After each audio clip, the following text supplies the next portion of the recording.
What can civilian leaders learn from military leaders? Is military leadership really about command and control, or is there much more to the story? This and much more with an amazing leader who made this transition, Bill Cattley, on this episode of Walking the Walk. Inspire, empower, and guide people to their very best. These are the people who are walking the walk. Your host, the original Sensei leader, Jim Bouchard. You know, I first met Bill when he was working with Cirrus Aircraft, and I saw it right away. He was a dynamic leader who truly cares about people, and he's dedicated to service. We grew to become friends, and he is a leader I admire and respect in every sense. Bill held leadership positions in combat arms in the U.S. Army on both active duty in the 1st Infantry Division and the 10th Mountain Division, as well as various positions in Reserve and National Guard organizations. He also led aviation and ground units, as well as assisted in staff coordination at many, many levels of command. And then he transitioned into an amazingly successful career in civilian business leadership with roles at companies like Cirrus, GE Aviation, Orlicon, Meritech, and as well as his own ventures. So it's really a pleasure, Bill, to welcome you to Walking the Walk. Always learn something listening to you. And, you know, one of the things that many people without military experience assume is that the foundation of military leadership is command and control, right? And I've learned from you and so many other friends that while, you know, there are appropriate times to apply command and control mode, but that's not what military leadership is all about. You know, the most effective leaders that I've met in the military have been the most caring, compassionate people. And you're radically dedicated to serving the people who trust in your leadership. Am I missing something, or is this your experience? This is you're nailing it. One of the things I tried to teach my kids as they started their own military careers was that clear to you as a black belt. I mean, leadership is a contact sport. I mean, you've got to get close to your people to be able to both assess their capabilities, but also to allow them to see your heart and see what you're doing. The deeper you care about your people that you lead, the more they're willing to go out on a limb for you. And I saw that over and over again, both in military and civilian life, where that depth of caring was the true measure of how hard you could be on your teams. And it wasn't a tyrannical hardness, but as you've seen coaching and your sensei issues, if your folks know you care about them and know that what you're putting them through is for their best interest, then they give you more than you can imagine. And, you know, obviously that's true because there's been millions of dollars spent studying that. And I just heard about another study that was commissioned. I don't want to name the college because I'll probably say the wrong name. But about $500,000 dedicated to find out if people work hard or if you care about them as a leader, right? I mean, it's crazy. You know, before we dive off into all that too, you mentioned your family and your kids that are involved in the military as well. I mean, if anybody saw your social media posts, they'd know. Geez, you probably make up half the attendance at an Army football game, huh? You and your family. Oh, I tell you what, that's been an amazing piece of history, and it's really a gift that I look at the kids have given me because there's no legacy getting into the military. It's always a one-on-one. You know, you've got to qualify. You got to get in there yourself. So I credit the kids getting in the military and getting through West Point to my wife. I mean, she was the one comment that came out of them going to Beast Barracks at West Point was, they'd note back on a card that said, "Well, Mom and Dad, this is no tougher than our family vacation." So they're well prepared by my wife. Well, you know, it's interesting because that's one of the issues that comes up a lot when we workshop. You know, this idea. I don't believe too many people think that leaders are born anymore. You know, they're made, or as we like to talk about, transformed, right, by whatever conditions and circumstances you present. But, you know, if someone took a look at your family, they'd probably use you as a case for that born leader philosophy. And, you know, again, with the advantage of knowing you and your family a little bit, you know, I would say, and this is what I'd like to hear from you one way or the other, you know, you gave them, right, you gave them the tools they needed to emerge as leaders. Now, whether they do or not, you know, that's up to them, right? But you certainly provided that background, wouldn't you say? And how much credit do you deserve, and how much credit do the kids deserve to really that they embraced what you offered them? I think it has to be like a 10-90 mix, to tell you the honest. My dad was a colonel in the reserves, engineer. He was on active duty only for about 3 years, but he provided an amazing stability as an engineer in the South Shore. You know, I watched, not always, fondly, but I watched him build a reputation in the South Shore both in the military and in his civilian work, of impeccable integrity and impeccable competence at what he did. And so those two things kind of stood out as a way of leading. He wasn't what I considered, as I mentioned at the start of the conversation, a contact leader. He was more aloof, but his competence was beyond question, and his integrity I heard from multiple people that didn't know even who I was when they mentioned Robert Cattley's name. So that was kind of a legacy that was passed down, generations before to me, and then I tried to do the best I could, edifying my father and the military with my career, to my kids. So most of this stuff, I think, is what you model. That's what they're catching, and that's what your folks that report to you or that are around you in business, they catch more than what you teach. So Right, I'm a full believer in that. And I mean, there's a bit of you're looking back on yourself, and there's a humility as I looked at some of your guests that were on here already that said, "Gee, I hope I can say anything that's worthy of emulation." But the same thing, your kids have a way of humbling you. Your history has a way of humbling you. So as you get to this point, you said the club for the old guys.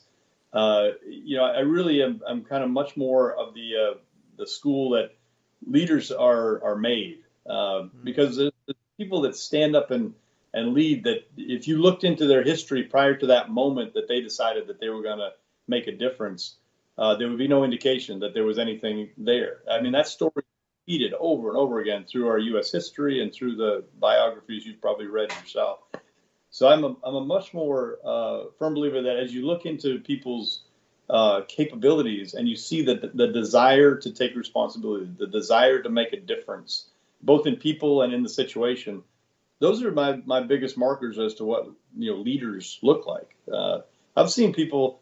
Probably the best school I ever went to in military or anywhere has been Ranger School, and that 10 weeks of just getting the snot kicked out of me was an amazing, humbling episode. And you come out looking like a Dachau war prisoner, but you also get sifted in ways that you just can't do in civilian life, and you can't do it really a lot of times in combat. The Ranger School, they make you it worse than that, except they're not shooting and tracers at you. Wow, yeah. But you see classmates that, quite honestly, were just stellar at school that then just fold up when, it's cold, tired, and hungry. And you see other folks that were just nobody. I mean, they were just kind of coasting through school. And, boy, when you needed them to lean on, during this difficult time, they were there, both with attitude, with sense of humor, with throwing in more than they could. Anytime you volunteered to do anything at Ranger School, it was costing you calories. And I was wintertime, and I was only about 168 pounds. I came out at 148. So you really thought you could sell that as a diet plan. That'd be Oh boy, I tell you what, here's my watch. My oldest son came out of it at one of the breaks, and my wife and I were there to see him, and I choked. I'll tell you what, it was a tough thing. That's really one of the things that we see as a huge challenge in civilian leadership these days, especially as working with aspiring and emerging leaders. That by and large, studies show that, and I hate to pick on the younger people, but it is skewing that way. That they're very uncomfortable with uncertainty.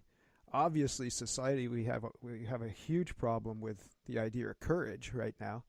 And my contention is that's difficult to train without at least some semblance of exposure to uncertainty and to actual danger, risk, and however that takes shape in the business world. But still, so many people in civilian business leadership are hesitant. Now, you've been in both worlds. How do you provide those challenges to people? Of course, short of sending them off to Ranger School, which you just planted a seed, because maybe that's something we can partner on. We can create we have the facilities from the old Sears School up here. We can put people out in the woods and give them a tough time. We call it camping here in Maine, right? Yeah. So how do you provide those challenges without handing over the keys to a predictable collision, I guess, because that's people's fear, right? If I give people a chance to expose themselves to some of this risk, well, I might go down with them, right?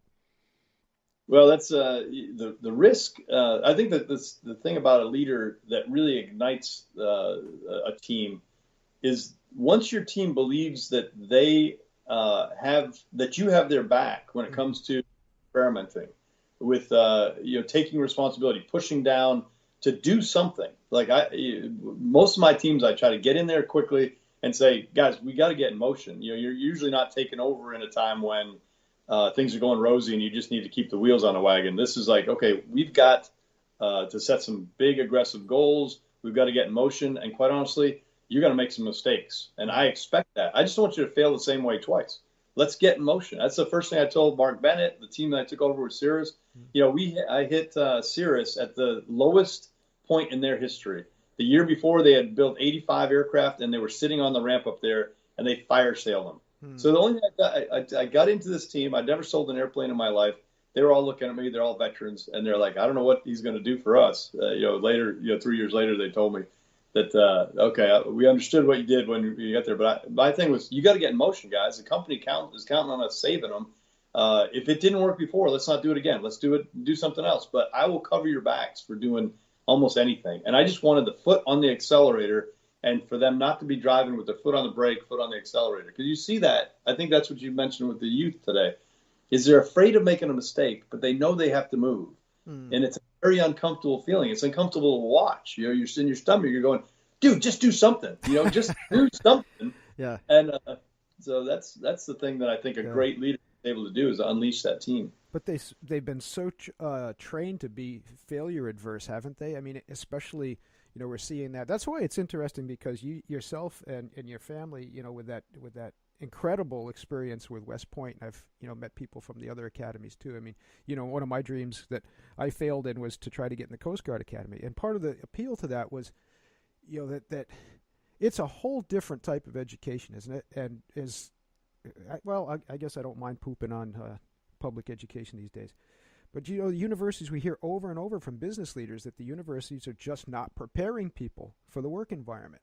They're teaching to the test, and like I said, making people failure adverse. They're just damn scared to fail in anything. Are you seeing the same thing? Or if so, how do you overcome it? Yeah, overcoming it is difficult because it is deep seated. But it comes from sometimes the first time they've been given the permission to fail is when they meet me. Or in West Point, Jim Collins wrote a great essay that you can look up on West Point that talked about his experience, and he was a visiting lecturer for 2 years at the academy. And what was fascinating to me, I read it and I couldn't believe it until he got into it a little more. He says, of all the colleges I lecture at all around, and he's the author of Good to Great, Built to Last, these books. But he said they're the happiest college students I see. And I'll tell you what, if you said that to anybody at West Point when they're there, they'd be like stunned, like, well, you talking to me? I mean, I'm the guy that I'm getting no sleep. I'm failing classes. What are you talking about? Yeah. But he said the power of the shared mission there. Everything was very clear why people were there, what they were doing, what was going on. He said that and that everybody fails. Everybody fails something there. And even though it's a class rank and there's competitiveness there, everybody's helping each other get through that thing. And it's it's something he said was unique to the academies. And of course, he was at West Point, so he was applying it to West Point. But that's something that you see in great companies, civilian or military. I think people get into it and they haven't seen it or haven't been involved with it, and it's addicting. It's something that can keep people engaged. If the right leadership's there. I've got to do kind of a shout out to my classmate and friend George Belsky, just recently retired from the ATF as one of their executives. But we had a discourse just recently about servant leadership, and he goes. It was something I think Patton said. He goes, leadership is for the benefit of the led. It's not for you to practice your idiosyncrasy, exactly. right? So he's pretty good about saying that stuff. But the servant leadership is a attitude. That's why you talked about whether they're born or made. I really think it's something about made. Because you have to want to pursue this leadership. You have to want to pursue the responsibility of leading people, because you're going to make impact of them.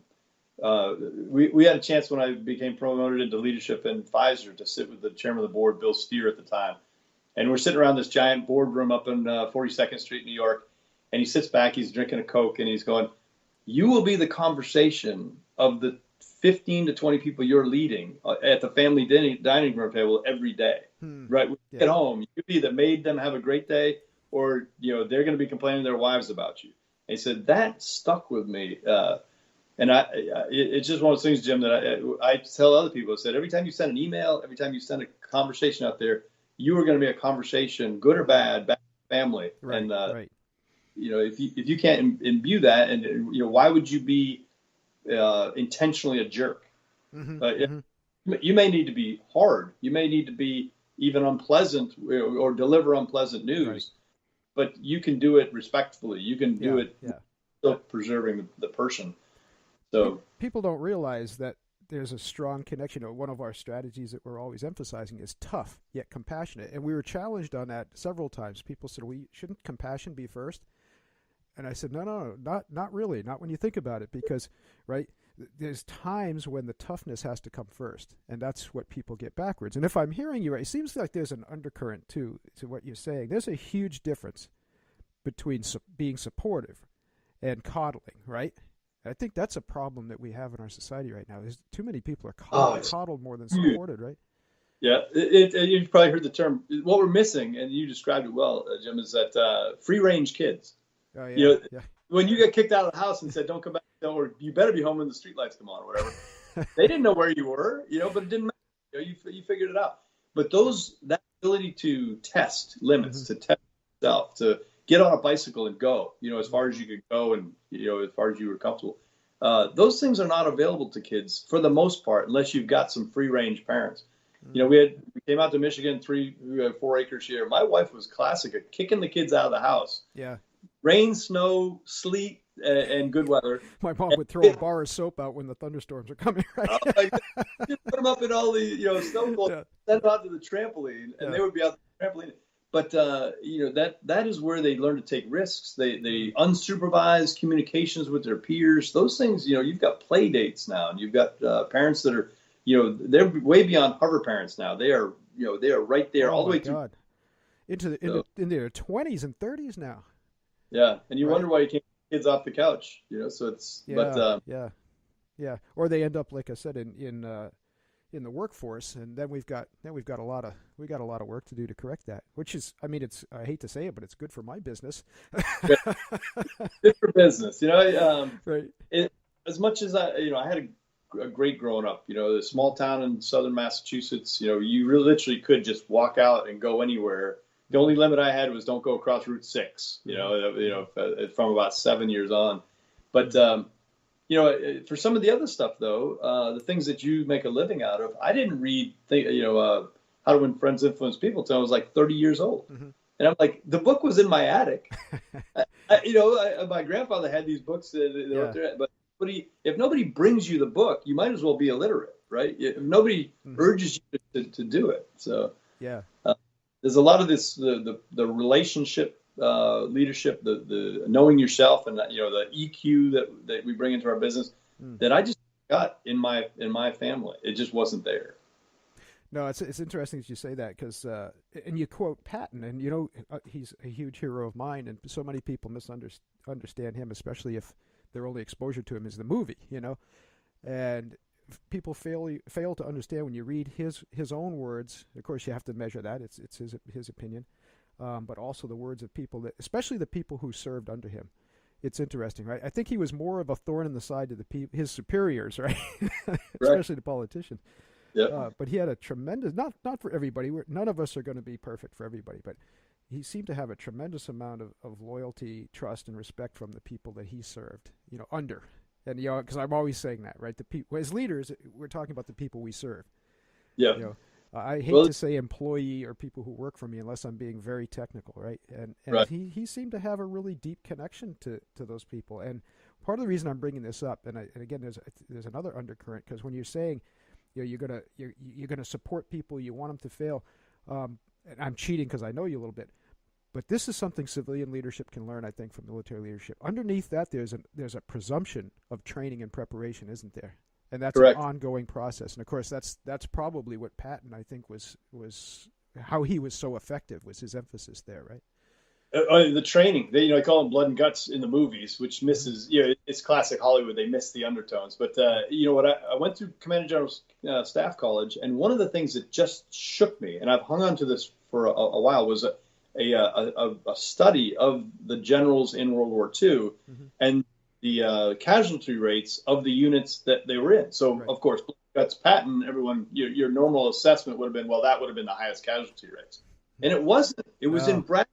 And Omar Bradley, the soldier's general, by his whatever his reputation was, had the highest casualty rates. And Patton, it wasn't because he was in the any worse. I mean, Patton had the lead in a lot of the war through Europe.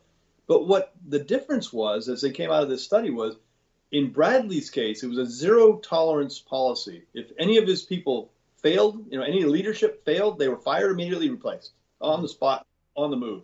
Patton didn't do that. He fired people that needed to be fired. But if you failed and you were doing something, he goes, I'm not going to take you out. You're doing something. It was kind of like the Civil War with Grant when he got in there. I'm not going to fire him. He fights. So Patton built built a environment of learning from your mistakes.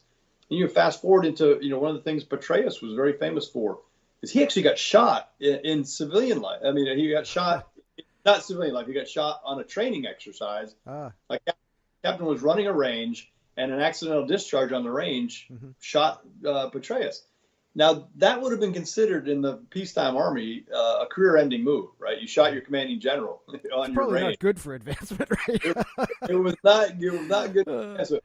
But Petraeus knew that it wasn't, it was a total accident, and he saved this captain's career, and actually the guy became a brigade commander for him in Iraq. And he goes, boy, I'm glad I saved this guy because he's doing a phenomenal job for us over here. Right. So that kind of, being willing to take a mistake, not making it fatal, building the learning experience for it. Because when do you actually learn? You really don't learn that much from success. You learn from having your face, bashed into the dirt, right? I mean, you miss a block or you do something. In civilian life and in our employment, it's so difficult to come up with that toughness, right? So if you get something, you say, man, that didn't work out very well. What do we learn from that? Let's not do that again. That you just made that guy more valuable. Why would you fire him? If he shares your values and he shares what you're doing in the company, you got to make mistakes survivable. Right. That's the key, isn't it? And there's a vast difference between, foolish mistakes or, mistakes that are just, cause you make a mistake because you're willfully ignorant, right? Or you're just being irresponsible. That's different than those. And you reminded me of this story when I was boxing. My trainer Dave, he was such a cool guy. He was like a Yoda, and he'd come up with these things. And he was talking. He'd always say this when we were losing something, and he'd say, don't worry about it. You always learn more when you lose. And then he'd take this, dramatic pause, and he'd say, yeah, but some days you just don't feel like learning anything, right? Just put him down with a punch. Let's make it a short fight. Yeah. So it goes along with it. Of course, we want to win. We want to succeed. We want to do all those things. But I agree with you 100%. I think the greater lessons come from failures, from losing, from mistakes, as long as we're willing, right, actively.